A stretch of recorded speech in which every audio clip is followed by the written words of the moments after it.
Hi, this is Rikash. This is my booktube. It's not a reel on Instagram, it's a booktube. And the idea, I just got the idea for this booktube about 3 minutes ago. I was looking at one of Noah's, you all know Noah, right? Everyone who reads it must converse. He was doing one on what not to start reading when you start reading Pynchon.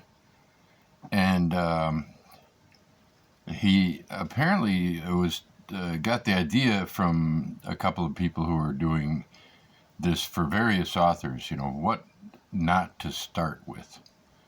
And the first thing that came to my mind was, what about Jeff Bursey? What not to start with if you're going to read Jeff Bursey? And, the thing is that most of you probably don't know Jeff Bursey. I've published 3 books by Jeff Bursey.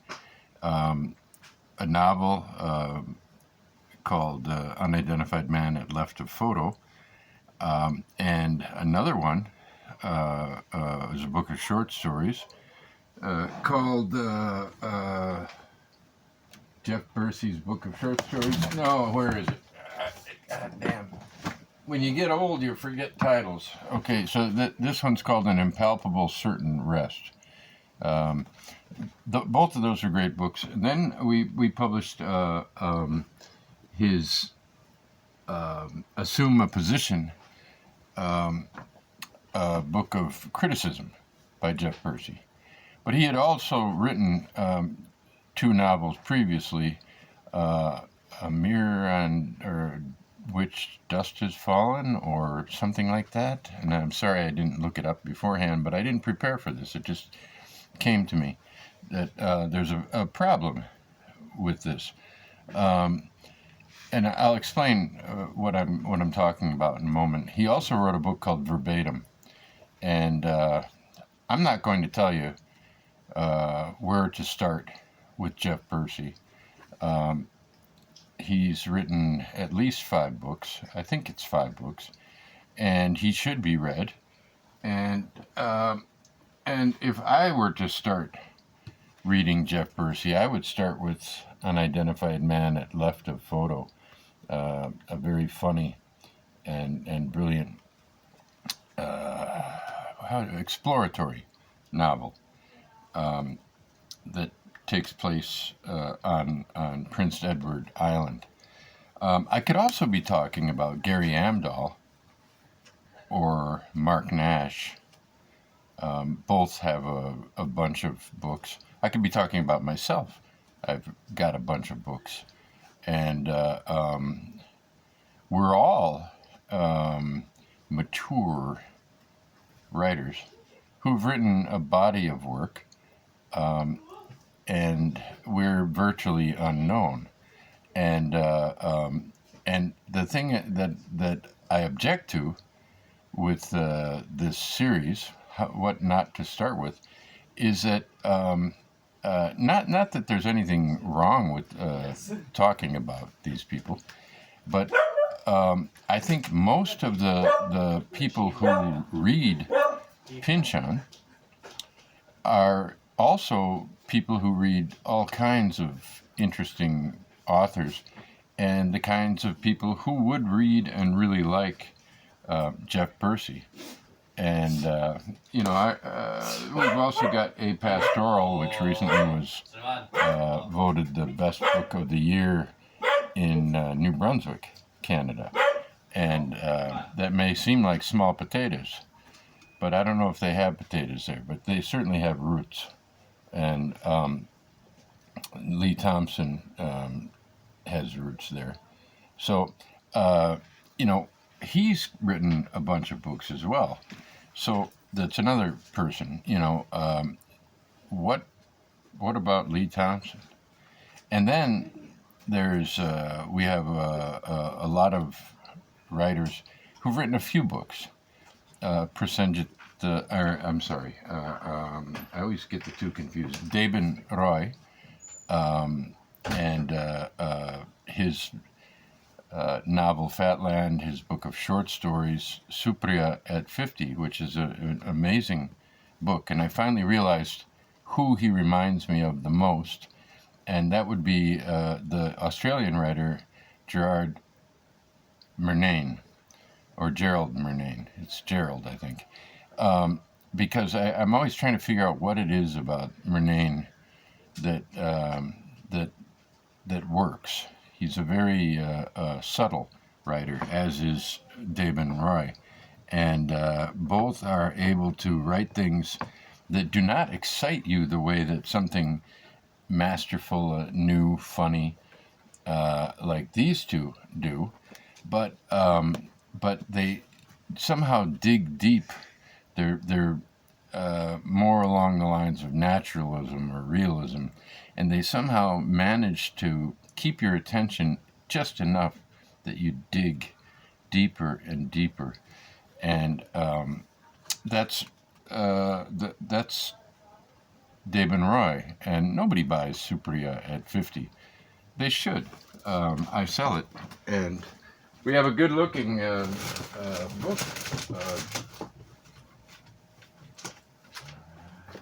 with stories that are masterful. Supria at 50.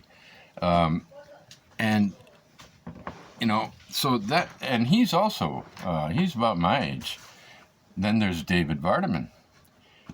We have several, I think 4 books, or one is a reversible novel, and so there are 2 novels, and, you know, one on one side, one on the other. I have one too like that, one on one side, one on the other. Vardaman is about a year older than me, and where do you start with Vardaman? Where don't you start with Vardaman? Well, nobody's asking that question, and they really should be. Then they should be reading Vardaman, but they don't know that. And I think that the attention that writers like Pynchon get is completely out of proportion in comparison to the attention that the writers I've named, including myself, yes, have received. And then there's also, of course, writers like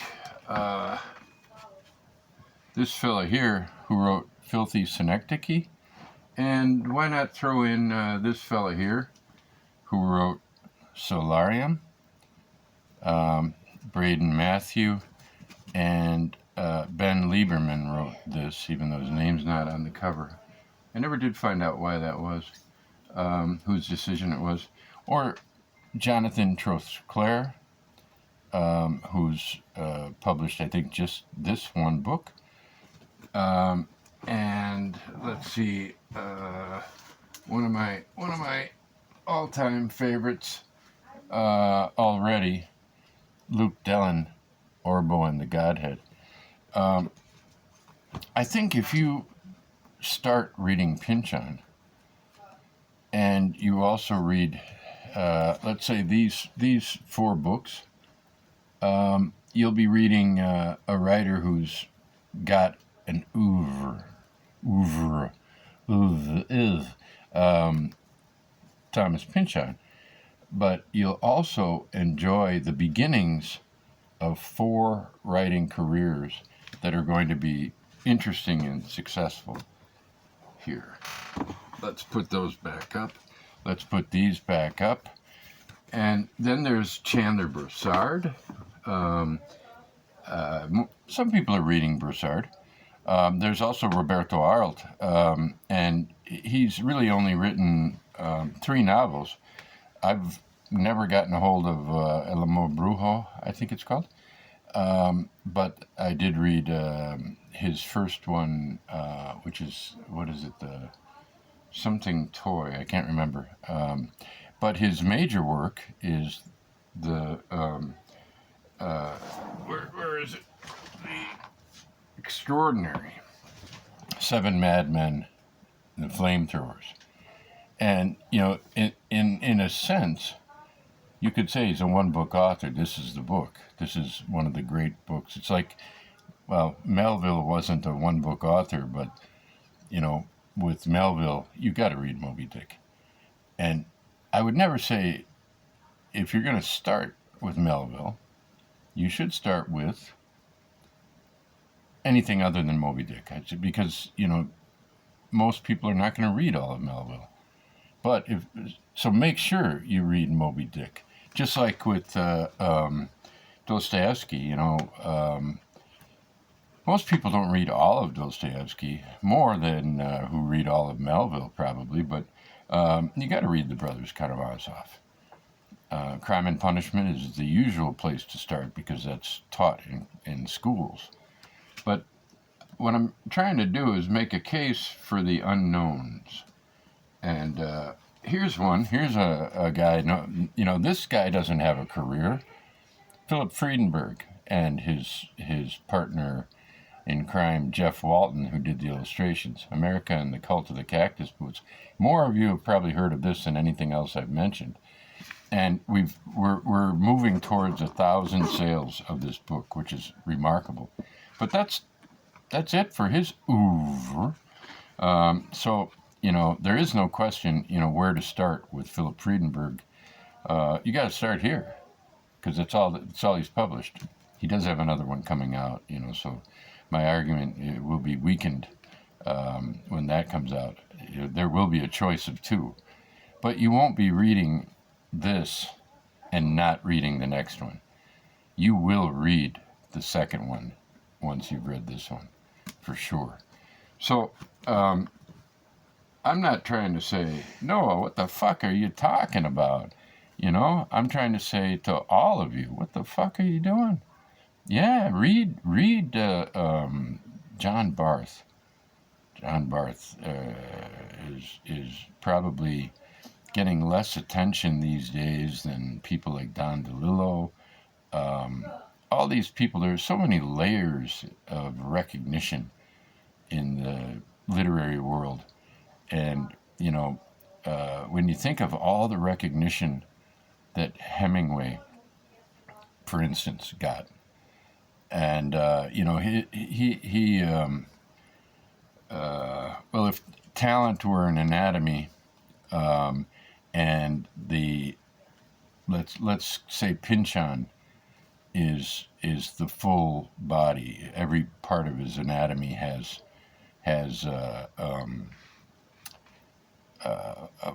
just bristling with talent. He's the 100 percentile talent. If that were true, then Hemingway would be, at best, his left ball, or maybe even just the skin of his scrotum. Hemingway was not anywhere near as good as Pynchon. And, of course, then there's the Dan Brown. I'm going to be doing something on Dan Brown soon. It's going to be Vardaman Reads Dan Brown. It's going to be the title of it. But I need to interview Vardaman before I do that. But that's going to be a fun one. Dan Brown, what the fuck? What is wrong with the world? I recently had a discussion with someone about, the iPhones and, how they're making people dumber, and, and the other person had the standard argument that this is the new generation, it's technology, it's whatever. Well, I don't give a fuck. It's still destroying minds. But then again, the entire capitalist system is anti-literary. It works against art, and it works against painting. It works against, painting is art, too, but what I'm trying to say is it's not, I speak about literature because I'm in the literary world, but, the system itself is ugly and is very bad for literature. But there is a lot of great literature out there. There are a lot of great presses. I push mine, Corona Samstad, because it's the one that I'm involved in. but there are a lot of great small presses. I won't name any because there, for every one I name, there are 10 that should be named. So I know you think I'm going to say Fitzcarraldo Editions, but why? Because they recently had a Nobel Prize winner or two among their publications. So there are bigger and smaller ones. There's some like New York Review of Books Classics that sort of bridge the gap between the literary losers, those who need to be translated in order to be published here. Many of them are dead by the time that happens. But they would not publish the full Arlt, so fuck them. And yeah, New York Review of Books, for all the great stuff they've put out, they do they publish a lot of crap as well. I used to think everything that they put out is great, but it's not true. There's New Directions. It was one of the great small presses that did a great job. And I said I wouldn't mention any, and I've already violated that. I'm not a liar. I just can't control my brain-mouth nexus. Nexus, that's another good one. But it's not as good as Sexus or Plexus. So if you're going to read Henry Miller, I would start with Tropic of Cancer. But that's not what this is about. This is about paying a little bit less attention to those who already have it. And it's, I might as well just throw in a little curveball here and say, fuck Alexander Theroux and his $200 copy of Darkenville's Cat. That anybody would publish that book, and could publish it, and it's available for publication, and it could be printed at a price where people could buy it and read it. And I think anybody who pays anything over $30 for that is a fool. And I'm talking to all of you who did that, and I'm saying you were fools. You got fooled, you got played, and it's just not. It's not right. You cannot let people do that to your books. I mean, imagine Friedenberg. I know Friedenberg well enough as a human being. If we ran out of this book and it was on the market and, but the copies were running low and people were paying enormous prices for it, the first press that came along and said, we'll publish it for you, he'd say, yeah, good, do it, but don't make it so goddamned expensive. It's worth $20. We're selling it for $18 for now, but it's worth $20, but it's not worth $30, or it is worth the post, and then you got to pay $33 in some countries. But this book brings up the moral aspect. This is the moral counter to Alexander Theroux's Darkenville's Cat. Fuck Darkenville's Cat and fuck Alexander Theroux. Then there are the books like Novel Explosives by Jim Gower. Most people I know have heard of it, if not read it, and it's a great novel, and it has sold moderately well. I don't know the numbers, but it isn't making him a shitload of money. But he's still running Zero Gram Press, and where my magnum opus, The Manifold Destiny of Eddie Vegas, is published, which I think is terrific. Here's Gower with his book that did not fail, It got great reviews from some very great people, but it did not sell nearly as well as it should have. That's the kind of book that once you write that, you should be able to make a living off your that book and your future writings. And I feel the same way about Eddie Vegas, as a matter of fact. But I feel the same way about Roberto Arlt. But he died about 11 years after he finished his book. So anyway, that's my plug for the great writers that are out there now, here and now. Is Braden Matthew one of them? I don't know. The response, I picked this up 2 days ago, and I think we've sold about 15 already. That's pretty good. It's real good. There are some books I've published that haven't sold 15 in a year, or 2 years. And I'm not upset with Zach Tanner for the idea to publish a couple of books by Swinburne. How was he to know that nobody was interested? I put the price down to €5, and I've sold 2 of each since. Anyway, that's longer than I wanted to speak. Hi, Noah, and read the wide array of authors out there. Read them all, in no particular order.